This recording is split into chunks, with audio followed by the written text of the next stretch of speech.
One, two, three.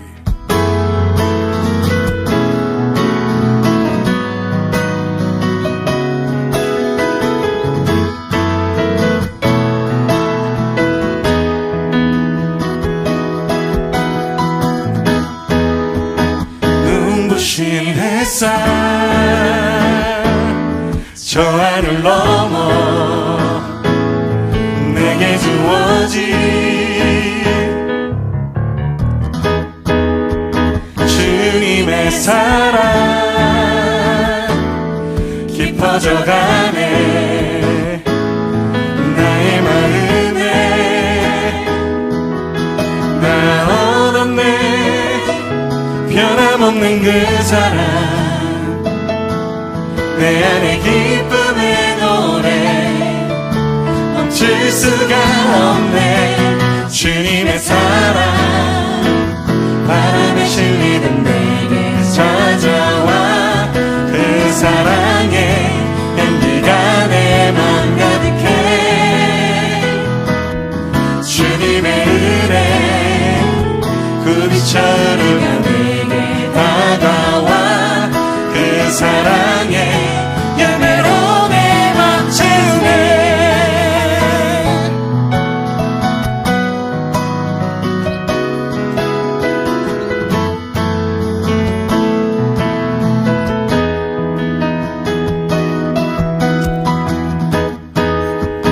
눈부신 햇살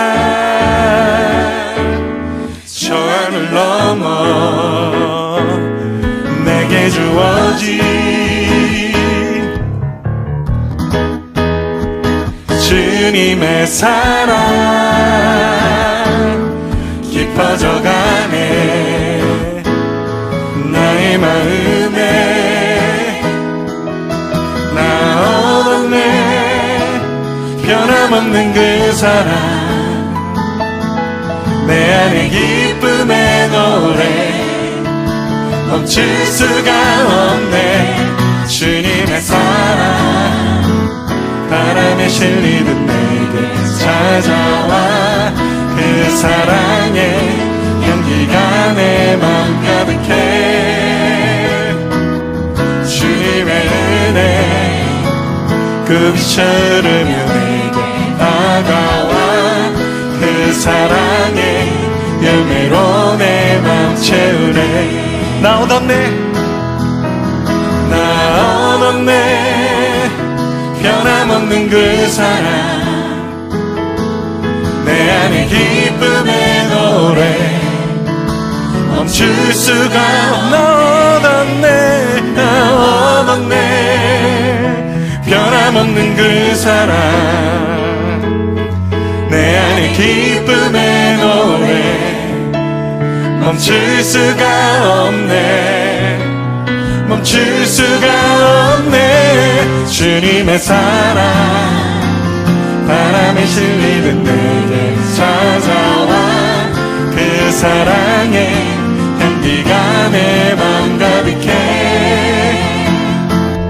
주님의 은혜 굽이쳐 흐르며 내게 다가와 그 사랑의 열매로 내 맘 채우래 주님의 사랑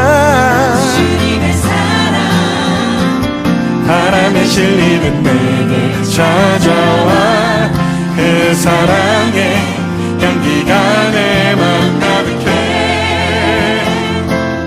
주님의 은혜 굽이쳐 흐르며 내게 다가와 그 사랑의 열매로 내 맘 채우네 그 사랑의 열매로 내 맘 채우네 그 사랑의 열매로 내 맘 채우네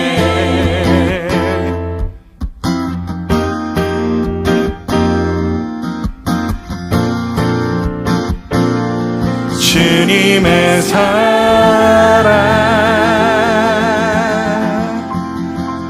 주님의 사랑 나 얻었네 변함없는 그 사랑 내 안에 기쁨의 노래 멈출 수가 없네. 나 없네 변함없는 그 사랑 내 안에 기쁨의 노래 멈출 수가 없네. 주님이 우리와 함께 하십니다. 믿으십니까? 주님의 사랑 바람에 실리듯 내게 찾아와 그 사랑의 향기가 내 맘 가득해. 주님의 은혜 그 빛을 흐르며 내게 다가와 그 사랑의 열매로 내 맘 채우네. 주님의 사랑 바람에 실리는 내게 찾아와 그 사랑의 향기가 내 맘 가득해. 주님의 은혜 그 빛을 흐르며 내게 다가와 그 사랑의 열매로 내 맘 채우네. 그 사랑의 열매로 내 맘 채우네. 그 사랑의 열매로 내 맘 채우네.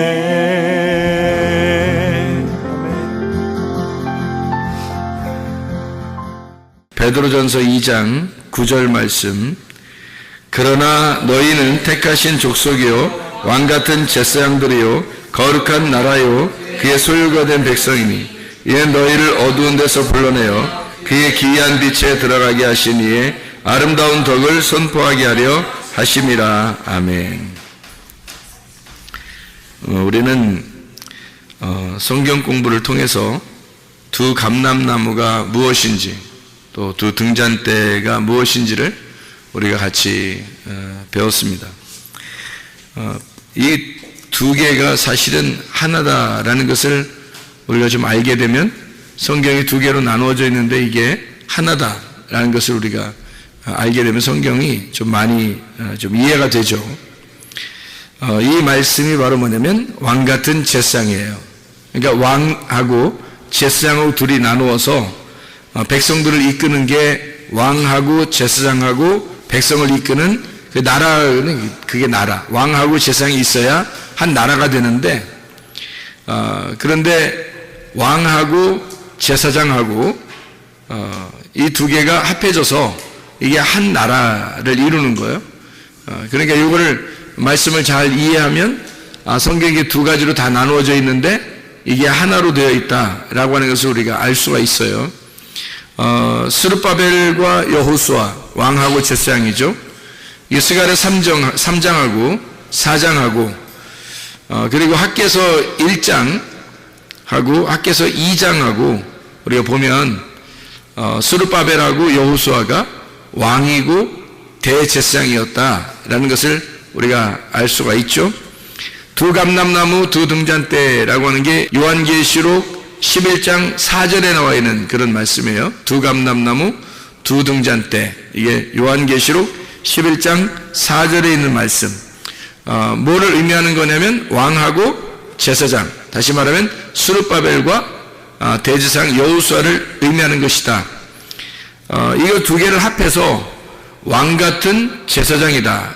이제 왕같은이란 말은 왕같은 제사장이다 이 말이에요. 왕이면서 제사장이다 이 말이에요. 왕이면서 제사장이다. 이거를 이제 두 개를 합해서 좌우의 날선검이다. 히브리서 4장 12절 말씀, 날선 검이 있는데 이게 두 개로 다 나누어서 이 두 개를 하나의 말씀으로 만들어낸다 라고 하는 것을 우리가 이해할 수가 있습니다. 창세기 2장하고 3장에 보면 선악과 나무하고 생명나무가 있어요.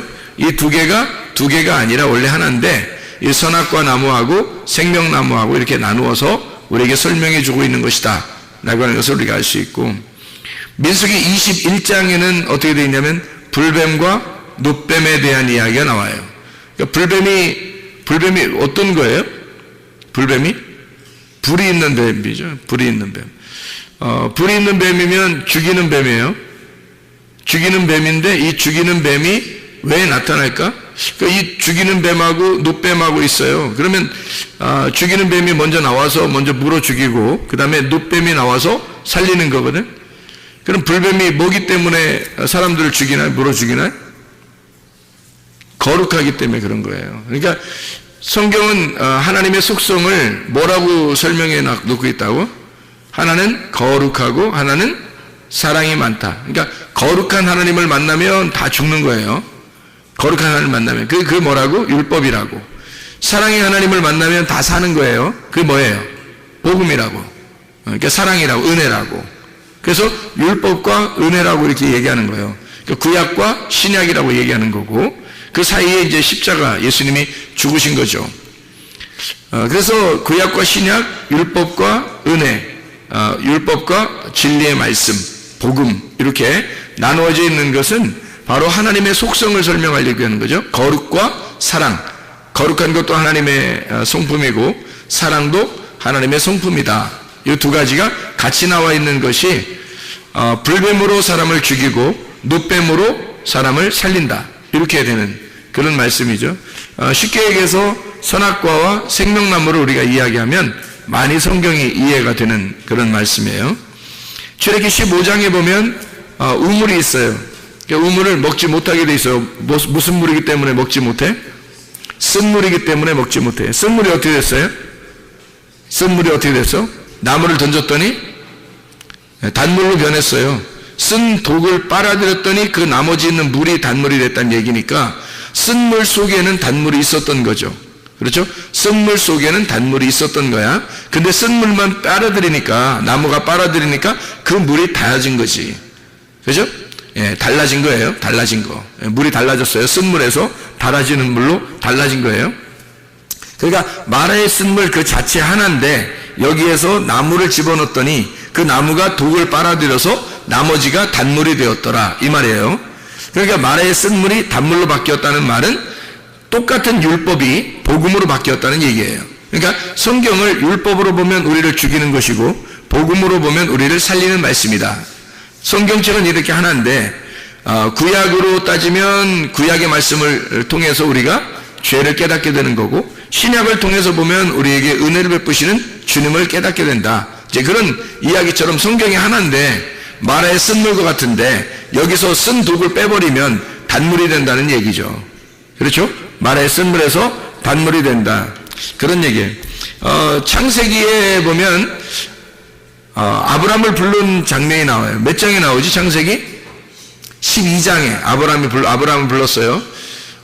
자신있게 12장 창세기 12장에 보면 자신있게 우리가 얘기할 때 아브라함을 부른 장면이 12장에 나와요. 그러면 11장에는 뭐가 나오지? 창세기 11장에는 바벨이 나와요. 바벨탑이 원래는 뭐 바벨탑이라고 쌓았어요? 아니면 그냥 탑을 쌓았어요? 그냥 탑을 쌓았어요 처음에. 근데 탑을 쌓았는데 하나님이 이 사람들은 안 되겠다. 이대로 둬서는 안 되겠다. 그래서 이 사람들을 흩어버려야 되겠다.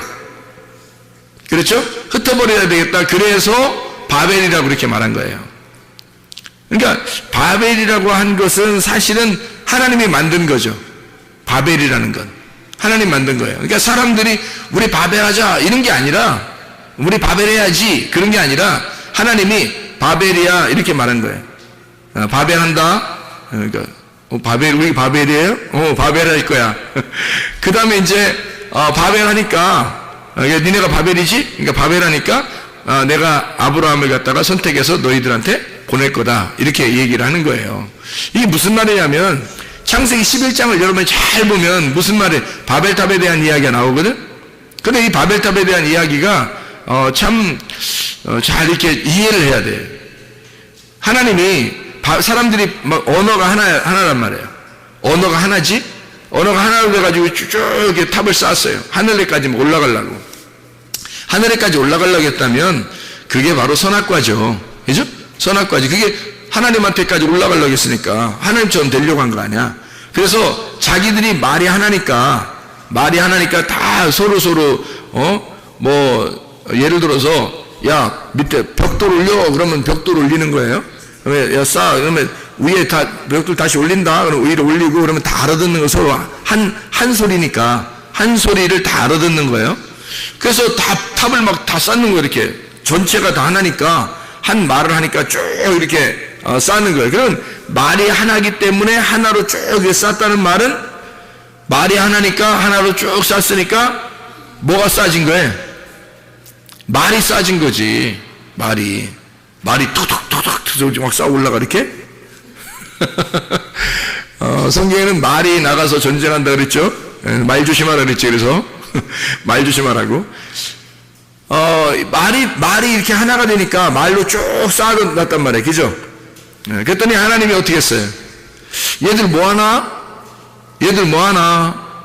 뭐하니? 얘들 뭐하니? 그래서 하나님이 이렇게 내려와서 보니까 얘들 뭐하니? 자꾸 이렇게 막 한 말로 이렇게 올라온단 말이에요. 그러니까 얘들 뭐하니? 그래서 거기서 어떻게 하냐면 하나님이 이 사람들을 갖다가 막 말을 혼잡하게 하는 거예요. 말을 섞는 거야. 그러니까 말을 갖다가 헷갈리게 만들어 놓는 거예요. 야 벽돌 올려 그랬더니 막 그 홈이 던지고 야 뭐 시멘트 올려 그랬더니 막 그냥 돌멩이 던져버리고 막 이러는 거예요. 이게 서로 말이 안 맞는 거예요. 이제 막 섞여버린 거예요. 말이 자기 이 말 했더니 저 말이 막 오르는 거예요. 말이 다 섞여 있는 거예요. 그래서 여기서 거기서 말이 흩어졌다 그래서 말이 섞였다 말이 흩어졌다 그래서 그거를 바벨이라고 한 거예요.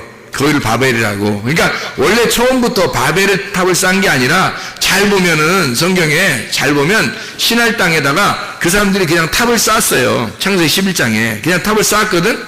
그런데 말이 똑같으니까 하나로 쭉 올라갈 수 있었던 거야. 한마디로 말하면 자기 말이 살아있는 거예요. 자기들 말이 하나로 뭉쳐서 살아있는 거야. 근데 하나님은 원래 뭐예요? 하나님은 뭔데 이 말이에요. 하나님 뭐예요? 하나님 말씀이죠. 하나님은 영이시고 하나님은 말씀이시다 그러죠. 그죠? 태초에 뭐가 있어요? 말씀이 있는 거지. 그러니까 태초에 말씀이 있는 거야. 하나님이 말씀이시거든. 그런데 이쪽 밑에서 사람들이 말을 가지고 쭉 올라온단 말이에요. 자기들 말로 쭉 올라와요. 그러면 하나님이 말씀이신데 밑에서 말이 올라오니까 이게 어떻게 돼? 싸우겠다는 거 아니에요. 그죠? 싸우는데 자기들이 하나로 딱 뭉치니까 올라오는 거야. 그러니까 하나님이 이 사람들 갖다가 그 전쟁을 해서 이길 수 있는 방법이 있어요. 어떻게 하면 돼요? 말을 갖다가 흩어버리면 돼요. 말을 서로 섞여서 못 알아듣게 하면 되는 거예요. 그때 생겨난 말들이 지금 우리나라 말이에요. 우리나라 말이 언제 생겼겠어? 바벨 때 생긴 거예요. 바벨 때문에 생긴 거야. 이 세상의 언어는 다 바벨 때 생긴 거야. 잘 생각해봐. 이 세상의 언어가 왜 바벨 때 생겼는지를 잘 생각해봐요. 자, 여러분, 우리나라 한글이 언제 창시됐어요? 뭐 몇 년도인지는 뭐 몰라도 사람들이 누구 왕 때 됐다고? 세종대왕 때 됐다고 다 얘기해요. 그러면 세종대왕 때 우리가 한글을 갖다가 쓰게 됐어요. 그때부터. 그죠? 그죠? 그러면 그 세종대왕 나오기 전에는 뭐 썼어? 영어 썼어? 그때는 스페인어 썼나? 아니, 세종대왕 나오기 전에는 우리가 무슨 스페인어 쓰고 유럽에 이렇게 독일 말을 쓰고 영어 쓰고 중국말 쓰고 이랬나요? 아니에요. 그때도 한국말을 썼어요. 그때도 우리들이 지금 쓰는 말을 쓴 거예요. 우리들끼리는. 우리들 말이 쓰는 사람들끼리 모인 거예요. 민족이. 그래서 민족을 뭘로 구성하는지 알아요? 민족을 뭘로 나누는지 알아요? 언어로 나눕니다. 여러분, 다른 나라 사람이 한국에 와서 시민권을 받으려고 그러잖아요? 그러면 뭐 테스트 할까요? 언어 테스트 합니다. 언어 테스트. 그러니까 이 사람이 말을 잘 할 수 있는지 언어 시험을 보고 언어 테스트를 해요. 우리가 미국으로 간다면요. 미국의 언어를 테스트해요. 그죠? 언어 테스트하고 그 다음에 역사를 배우게 하고 미국의 역사를 그럽니다.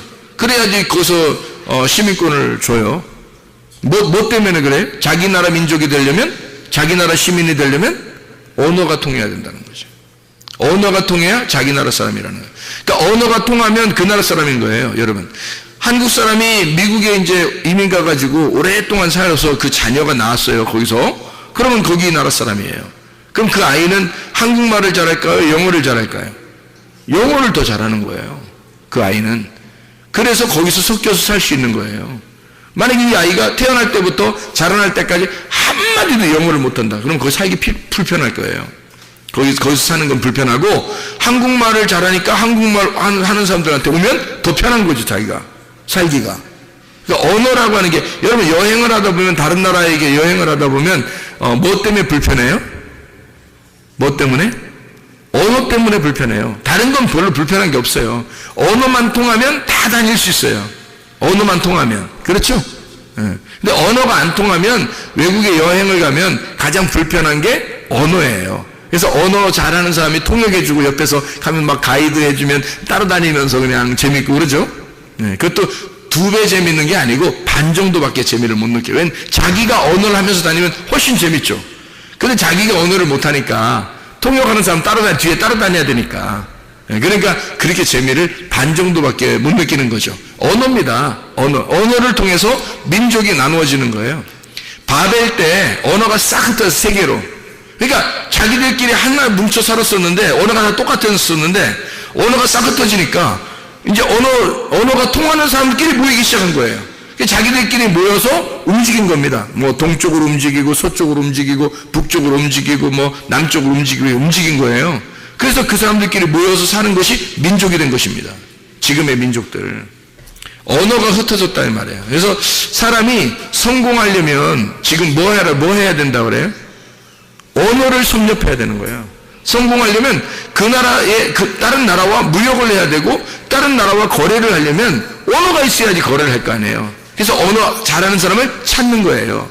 그러니까 언어만 잘하면 일단 반은 먹고 들어간다, 이렇게 볼 수 있는 거죠, 지금은. 왜냐하면 그게 민족이 서로 다 달라져 있기 때문에 우리나라 사람들만 살면, 우리나라에서만 살면 더 편하죠. 근데 무역 거래를 해야 되고 다른 나라와 관계를 해야 되는, 그럼 반드시 그 나라 언어를 배워야 되는 거예요. 그래서 그런 사람을 찾는 거예요. 그런 사람들이 이제 회사의 중요 이제 지위도 맡게 되고, 그런 위치에 서서 거기서 이제 일을 하게 되는 거죠. 그래서 무역을 하게 되고 세계가 하나로 이제 왔다 갔다 이제 거래가 되는 거죠. 자, 언어가 바벨 때 흩어졌어요. 그러면 잘 생각해 봐요. 흩어졌다 이 말이, 이 언어가 흩어졌다. 그래서 바벨은 어떤 의미라고요? 바벨이라는 단어는 섞였다 이 말이에요. 섞였다. 그럼 뭐가 섞인 거예요? 자, 사람들이 섞이기 전에는, 바벨이 되기 전에는 어떻게 했어요? 한 마음으로 한 말을 가지고 탑을 쭉 하늘까지 쌓았죠. 그죠? 근데 하나님이 이거 안 되겠는데 너네 뭐하니? 에다가 딱 내려와서 어떻게 이걸 갖다가 언어를 다 흩어버리니까 사람들이 이게 탑을 더 이상 못 쌓고 다 흩어져 버린 거예요. 그래서 거기 올라가던 것이 멈추고 다 내려가 이제 다시 흩어져 버린 거죠. 언어에 따라. 그죠? 예. 그러면 거기에 지금 흩어지게 된 것은 누가 와서 그런 거예요? 하나님이 와가지고 사람들이 하나의 말로, 한 로고스, 한 말씀으로 쭉 올라갔더니, 자기들의 로고스로 쭉 올라갔더니 하나님의 로고스가 내려오더니 안 되겠어 니네 뭐하니 하더니 그거 딱 흩어버리니까 자기들의 로고스가 깨져버린 거예요. 하나님이 완전히 섞여버린 거예요. 하나님 말씀이 와서 딱 섞여버리니까 이게 확 섞여버려서 이게 흩어져버린 거야. 자기들 하나의 그 뭉쳐있던 그 자기의 힘이 파괴가 돼버린 거야. 그거를 뭐라 그래요? 바벨이라 그런단 말이에요. 그러면 여러분이 바벨탑 그러면 다 좋은 말이라고 그래? 나쁜 말이라고 그래? 바벨탑 그러면 다 나쁜 말이라고 그러잖아. 좋은 말 아닐까 그럼? 바벨탑 그럼 좋은 말 아닌가? 다시 생각해 보면 하나님이 와서 언어를 갖다가 하나님이 그 말 속에 들어와서 침투해서 그 말을 흩어버렸잖아요. 그러면 그 말에 사람들의 로고스만 있는 데에다가 하나님의 말씀이 와서 이걸 섞여버린 거예요. 원래 섞이지 않으면 어떻게 돼? 사람들이 끝없이 하늘나라로 자꾸 탑을 쌓는단 말이야. 그게 선악과거든. 근데 그걸 갖다가 흩어내려 하나님의 말씀이 와서 이거를 사람들의 로고스를 깨뜨려버리는 그것이 바벨이라는 거죠. 그렇죠? 그러니까 하나님의 말씀이 섞여버린 거예요. 그래서 이 사람들이 자기들 색깔이 없어져 버리는 거야. 자기들만의 색깔이 있어서 쭉 올라갔는데 자기들이 깨져버린 거예요. 그래서 흩어졌거든, 언어들끼리 나눠서. 그러면 그 바벨이라는 말은 사실 어떻게 보면 어떻게 좋은 말이잖아요. 하나님이 와서 깨뜨려버린 거니까. 생각해보세요. 사람들이 세우던 것이 나쁜 거죠. 사람들이 세우는 게 나쁜 거고 하나님이 와가지고 섞여버리면 그게 오히려 어떤 면에서는 좋은 거죠. 그렇죠? 자, 그러면 이제 바벨이 돼서 이게 섞여서 하나님의 말씀이 섞여가지고 막 흩어져 있거든? 그러니까 이게 진짜가 뭔지 모르겠는 거야. 진짜가 뭔지 모를 때는 진짜가 진짜를 찾는 거예요. 진짜가 뭔지 모를 때는. 그러니까 다 섞여가지고 싹 흩어졌잖아. 그러니까 그 중에서 하나님이 진짜잖아. 하나님이 진짜니까 진짜 말씀이잖아요. 진짜 말씀이 자기 말씀을 찾는 거예요. 그게 창세기 12장의 아브라함인 거야. 그러니까 바벨이 창세기 11장에 나오고 12장에는 자기 사람을 찾는 거예요. 아브라함을 자기 사람을 찾아서 자기 사람을 찾아서 가나안 땅으로 집어넣는 거죠. 이해가 되겠죠? 땅에다가 주인을 바꿔놓는 거예요.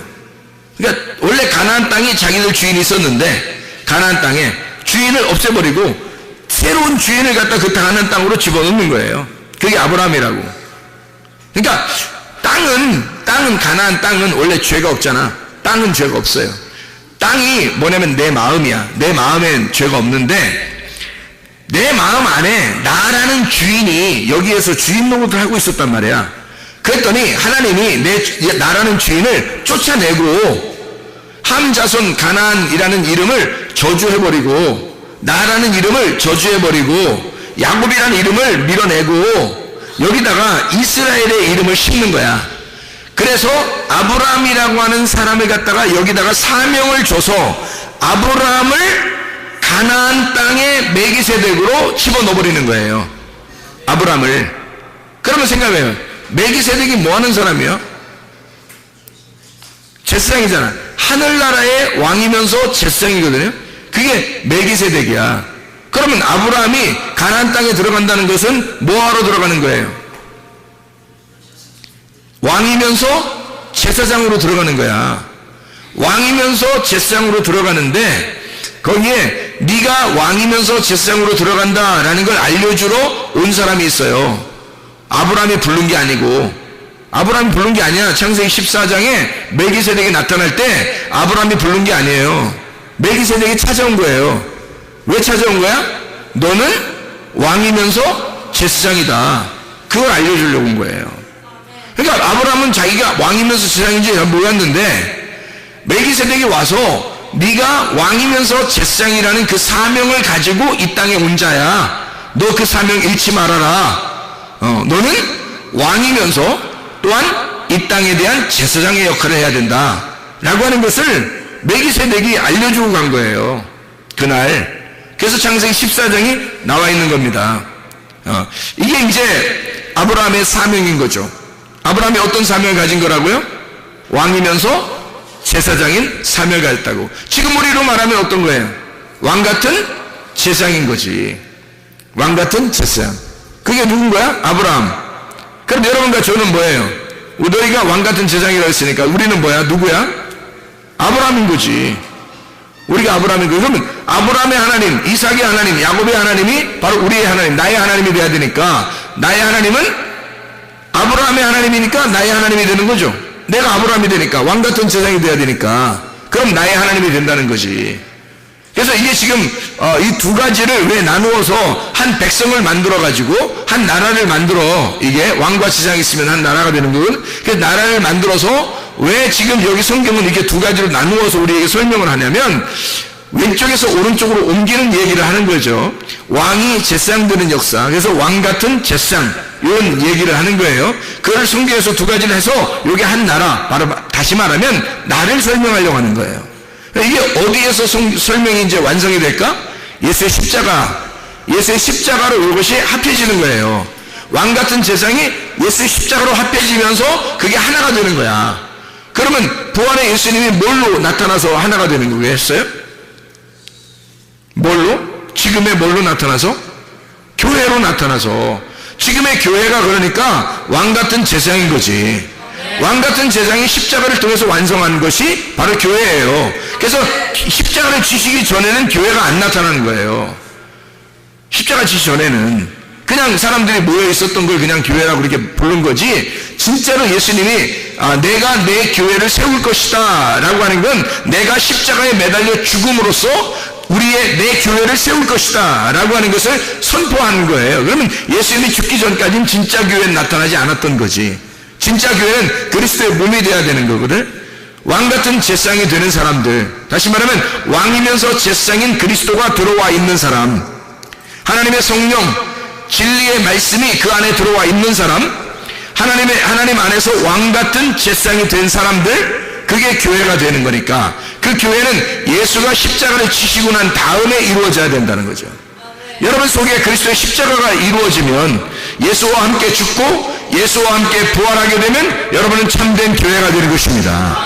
하나님의 성령 안에서 우리가 교회가 된다는 얘기예요. 그러면 완성이란 말이에요. 교회가 되면 그게 하늘나라의 새 예루살렘을 이루는 땅의 교회라는 거지. 그러니까 이것은 하나님 나라라는 거예요. 땅의 하나님 나라. 이게 교회니까 내가 왕같은 제사장이 된다는 것은 땅의 교회가 된다는 얘기고, 땅의 교회가 된다는 얘기는 하나님 나라가 된다는 얘기예요.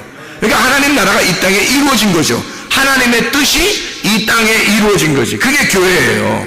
이건 누가 이루는 거예요? 성령님이. 반드시 예수 그리스도가 죽고 하나님의 영, 예수의 그 영이 와야지만이 가능한 거라는 거지. 그래서 그 성령이 와서 이것을 이루는 것입니다. 이걸 증명해내는 거예요. 하나님 아버지와 아들이 그거를 만들어내는 거예요. 왜냐하면 아들은 이 땅에 내려올 때 뭘로 내려왔겠어요? 제사장으로 내려온 거죠. 왕은요, 왕하고 항상 제사장이 같이 나와야 되니까 왕은 누구겠어요? 하나님이신 거고, 하나님이 왕인데 이 땅에 예수가 내려온 것은 제사장으로 내려온 거라니까. 제사장이 뭐 하는 거예요? 화평케 하는 거죠. 사람들을 하나님하고 연결시키는 사람이란 말이에요. 그게 제사장이라는 거죠. 그러니까 예수 그리스도가 이 땅에 오신 것은 막 왕처럼 군림하려고 온 게 아니에요. 제사장처럼 자기가 중간에서 하나님과 사람을 연결시켜 주러 온 거란 말이에요. 그게 제사장이라는 거지. 하나님 아버지가 왕이시고 자기는 제사장. 그러면 왕과 제사장이 뭐 해야 돼요? 반드시 두 증인이 돼야 된다는 거지. 이거를 두 감람나무라 그러는 거예요. 스룹바벨과 대제사장 여호수아, 그리고 모세와 아론, 이런 사람들이 이제 두 개, 왕과 제사장을 연결시켜주는, 이것이 신약에서 이루어진 것이 교회, 왕같은 제사장, 이 두 개가 하나가 되었다.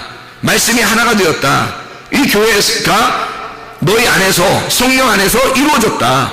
교회가 성령님 안에서 이루어졌다, 완성됐다. 그런 말씀을 해주고 있는 그런 말입니다. 그러니까 성경을 우리가 좀 더 찾아보면 이런 말씀이죠. 누가복음 10장 22절을 우리 한번 보겠습니다. 누가복음 10장 22절 말씀을 10장 22절 말씀 보면 이렇게 되어 있죠. 내 아버지께서 모든 것을 내게 주셨으니 아버지 외에는 아들이 누구인지 아는 자가 없고 아들과 또 아들의 소원대로 계시를 받는 자 외에는 아버지가 누구인지 아는 자가 없나이다. 뭐예요? 아버지와 아들만 서로 관계를 안다는 거예요. 아버지와 아들만 서로 관계를 알고, 만약에 아버지와 아들을 아는 사람이 있다면 누구만 안다? 계시를 받은 자만 안다는 거예요. 사도 바울처럼, 그죠? 말씀의 계시를 받은 자만 그 사실을 알게 된다는 거예요. 그러니까 아버지와 아들의 관계를 정확하게 한다. 그러니까 거룩한 건 아버지요, 사랑이 많으신 분은 아들입니다. 그러니까 아버지와 아들의 관계는 왕과 제사장의 관계란 말이에요. 그러니까 아버지와 아들의 관계가 왕과 제사장의 관계, 모세와 아론의 관계, 스룹바벨과 대제사장 여호수아의 관계란 말이죠. 이해가 되겠어요? 무슨 말인가? 그래서 이걸 두 감람나무, 아버지와 아들이 두 감람나무, 두 증인이 되는 거죠. 자, 우리 한번 또 봐봐요. 요한복음 5장을 한번 봅니다. 요한복음 5장 31절부터 38절까지 말씀을 보면 이렇게 되어 있습니다. 내가 만일 나를 위하여 증언하면 내 증언은 참되지 아니하다. 혼자 하면 안 된다는 거니까 혼자 하면 참된 증인이 아니래요. 나를 위하여 증언하시는 이가 따로 있으니 나를 위하여 증언하시는 그 증언이 참인 줄 아노라. 너희가 요한에게 사람을 보내매 요한이 진리에 대하여 증언하였느니라. 그러나 나는 사람에게서 증언을 취하지 아니하노라.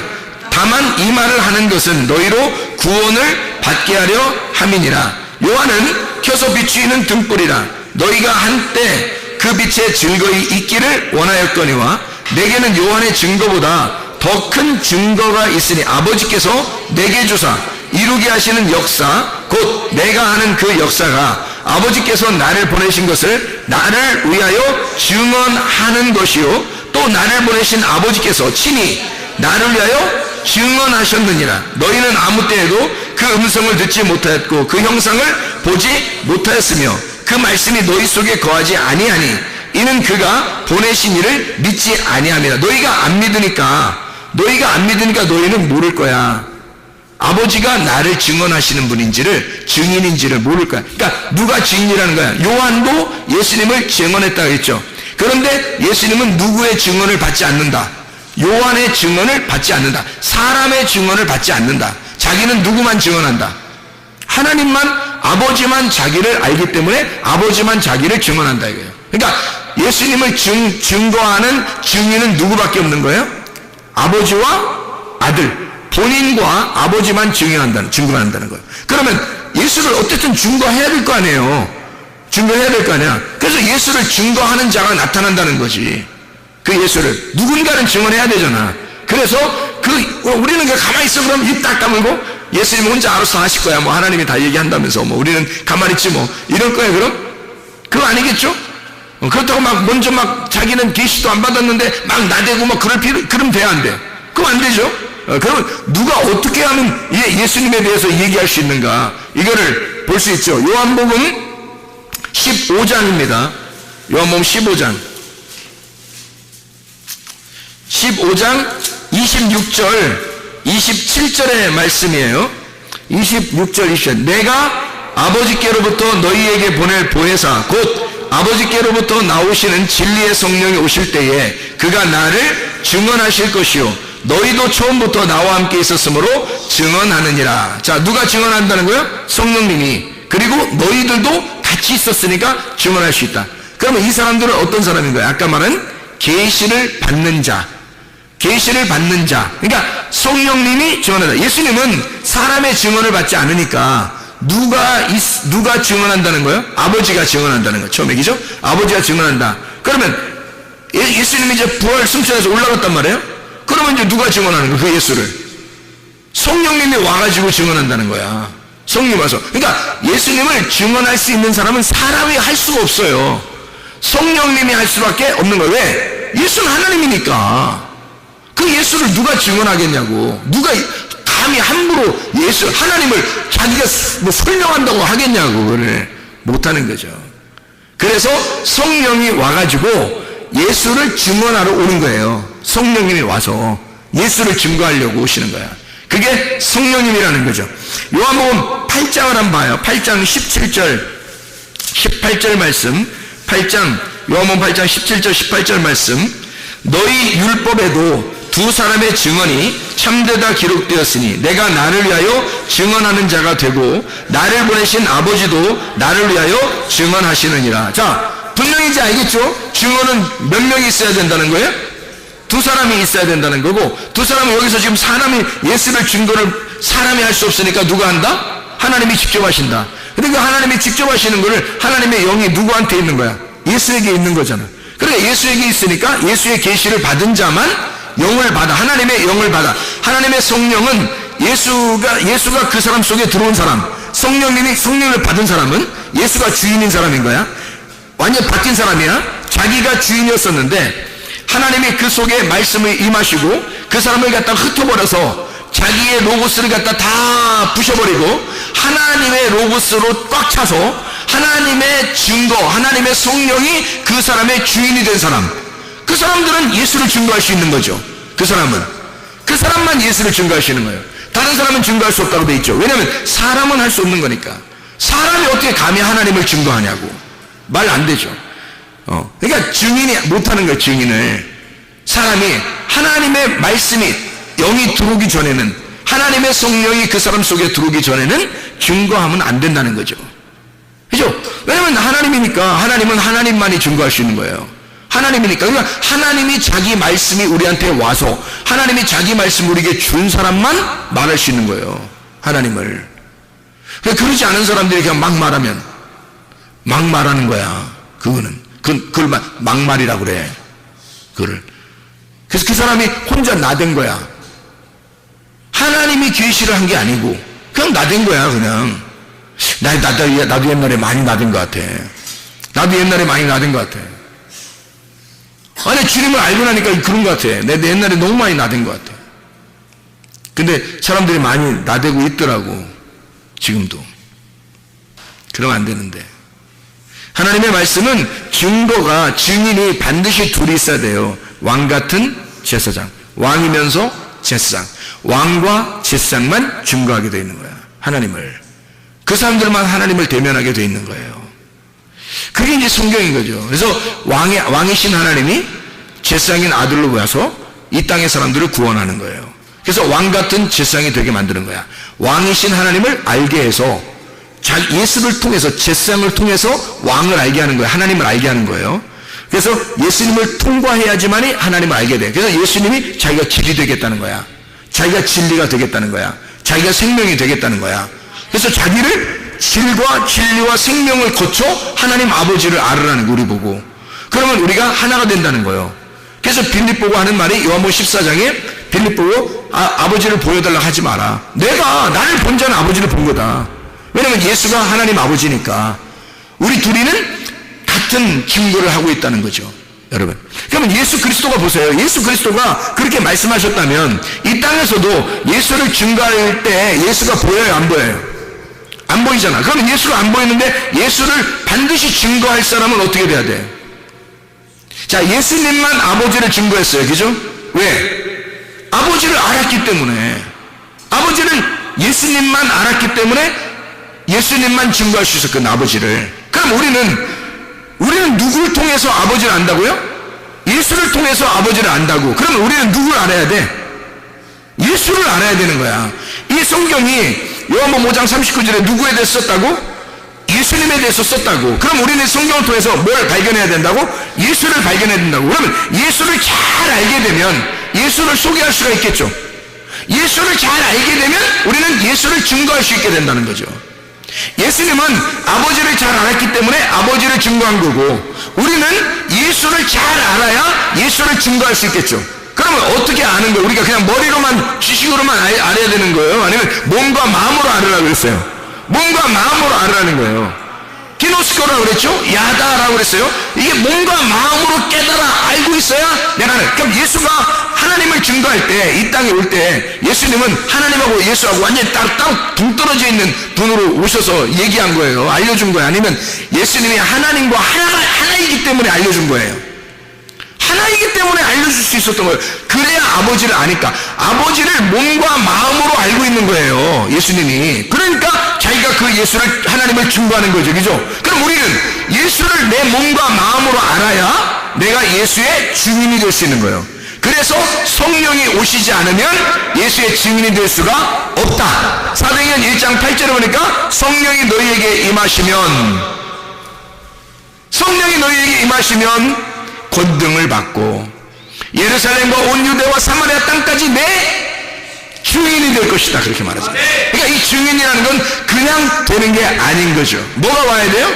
성령이, 진리의 성령이 우리 안에 임하셔야, 생기가 우리 안에 불어넣어져야, 하나님 말씀이 육신을 입어야, 나라는 육신 안에 하나님 말씀이 와서 나를 입어버려야, 그래야 나를 통하여 예수 그리스도를 증거할 수가 있다는 거죠.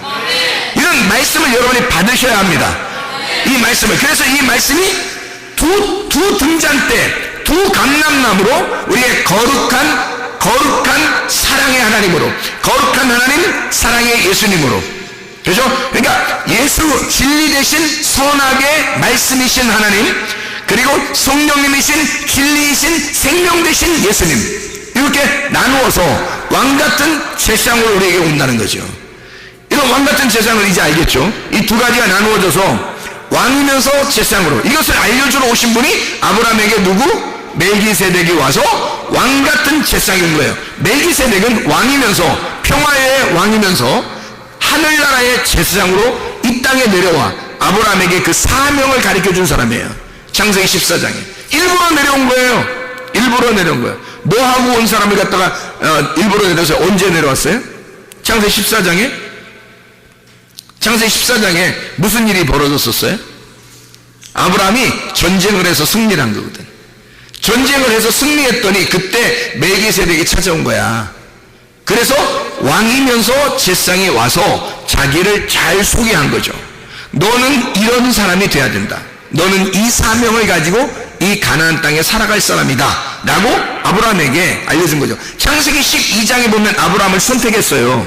선택한 것으로 끝나는 게 아니야. 창세기 14장에 멜기세덱이 와서 사명을 불어넣어 주는 거예요.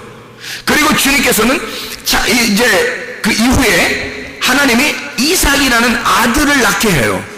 왜 아들을 낳게 하냐면 아브라함의 하나님이 이삭의 하나님이 또 돼야 되니까.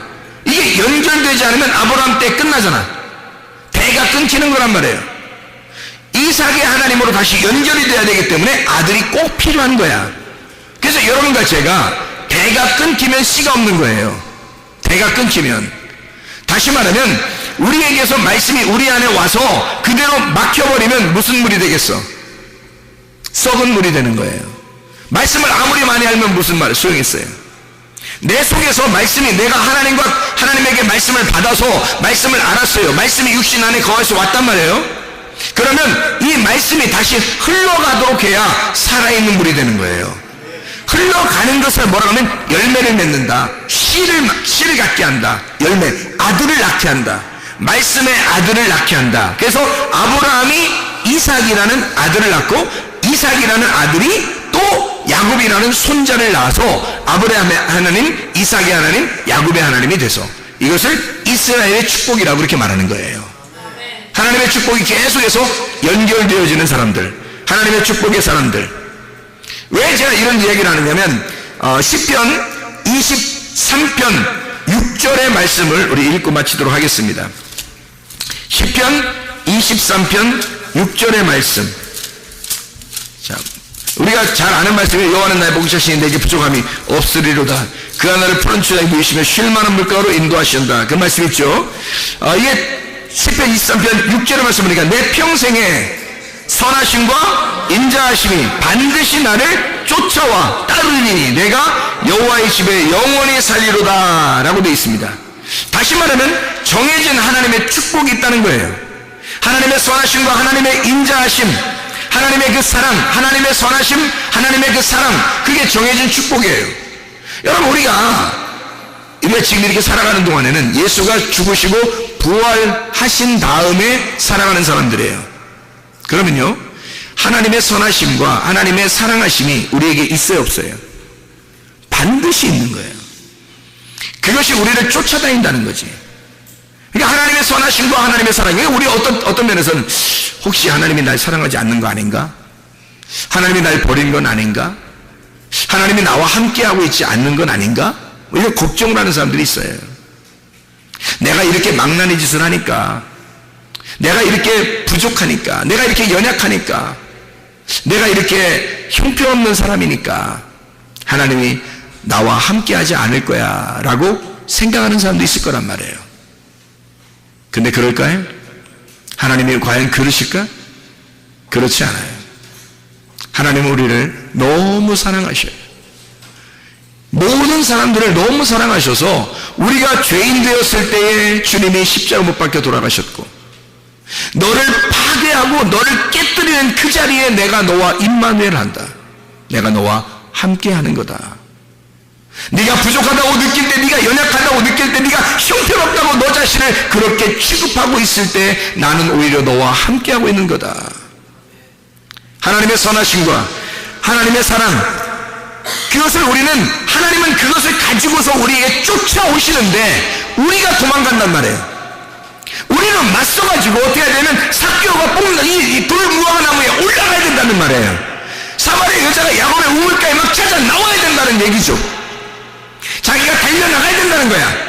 소경 바디메오가 주여 나를 불쌍히 여겨달라고 그렇게 고백하고 부르짖어야 된다는 거죠. 하나님의 사랑하심과 하나님의 선하심이 나를 쫓아와서 주고 싶어 하신 그 하나님의 마음이 있는데, 그러면 나는 그 하나님에게 맞서서 주님 내가 당신에게 얼굴을 돌리지 아니하고 당신에게 다시 찾아갑니다. 그러면 주님 만나주신단 말입니다. 내가 당신을 찾아갑니다. 나의 열정을 보십시오.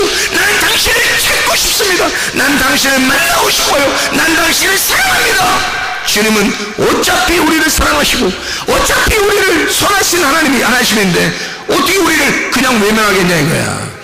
하나님은요, 돌아온 당자가 돌아오기를 기다리면서 문 밖에서 아버지가 계속 기다리는 것처럼 우리를 사랑하시는 분이에요. 돌아온 당자가 터벅터벅 한 걸음 한 걸음 그냥 오고 있을 때 아버지는 달려간단 말이에요. 빠르게.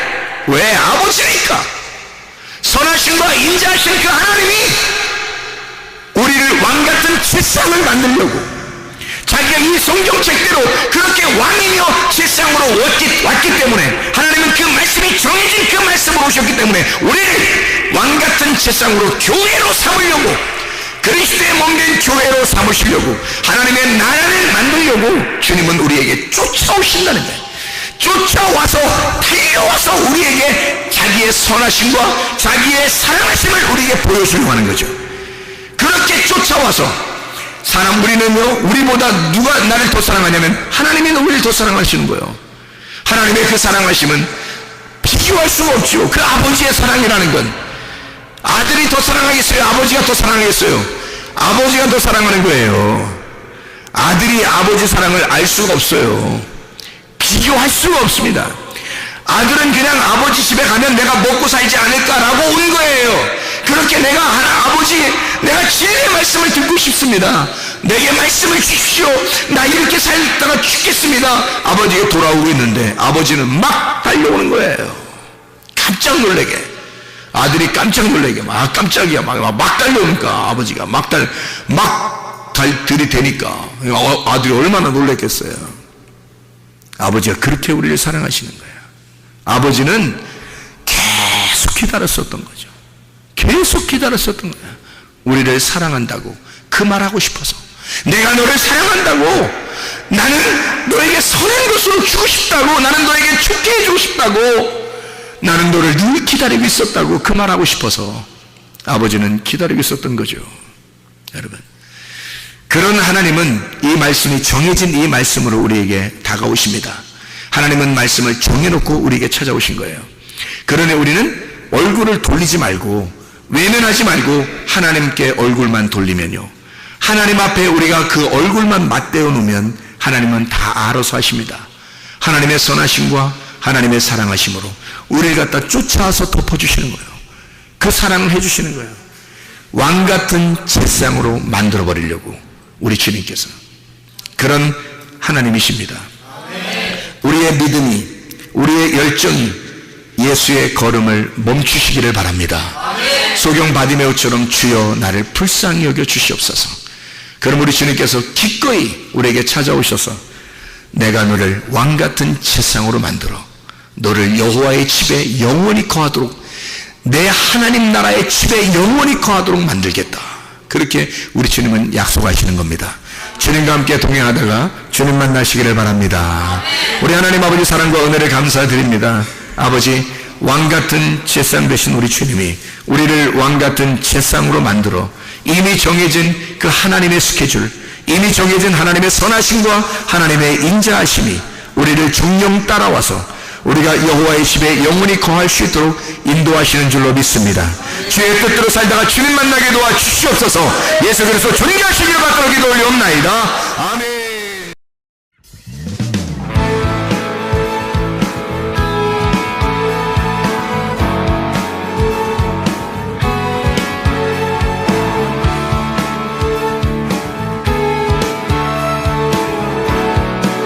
우리가 꿈꾸는 나라, 그것은 우리의 고향, 그곳은 우리의 고향. 손에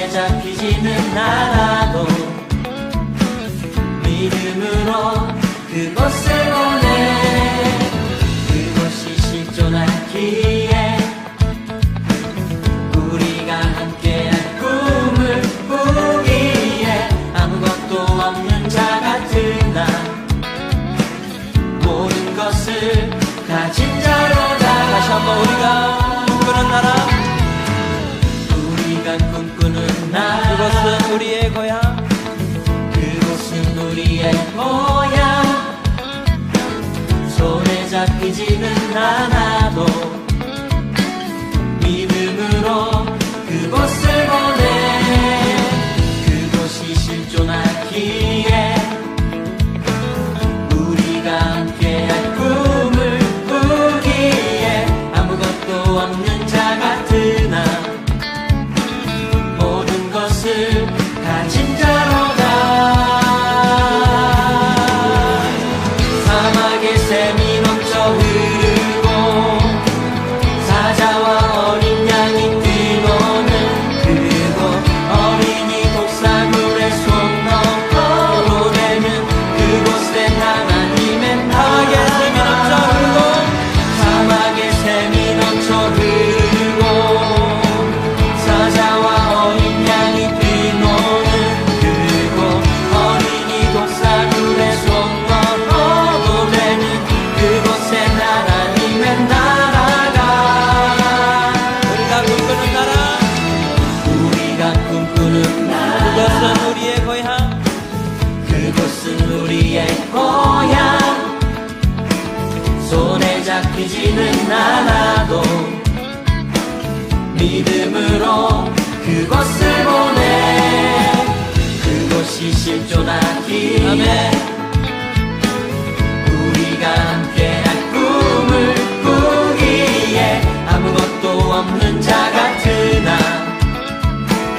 모든 것을 가진 자로다 사막의 샘이 넘쳐 흐르고 사자와 어린 양이 뛰노는 그곳 어린이 독사물에 손 넣고 되는 그곳에 하나님의 나라 사막의 샘이 넘쳐 흐르고 사자와 어린 양이 뛰노는 그곳 어린이 독사물에 손 넣고 되는 그곳에 하나님의 나라 사막의 샘이 넘쳐 흐르고 사자와 어린 양이 뛰노는 그곳 어린이 독사물에 손 넣어도 되는 그곳에 하나님의 나라 사막의 샘이 넘쳐 흐르고 사자와 어린 양이 뛰노는 그곳 어린이 독사물에 손 넣어도 되는 그곳엔 하나님의 나라가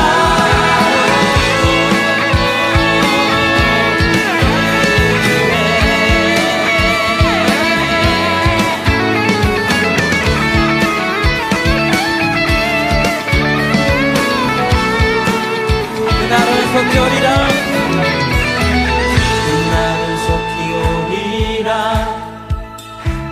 그날은 속히 오리라 아멘 그날은 속히 오리라 그날은 속히 오리라 그날은 속히 오리라 우리의 간절한 마음을 담아서 찬양합시다 그날은 속히 오리라 그날은 속히 오리라 그날은 속히 오리라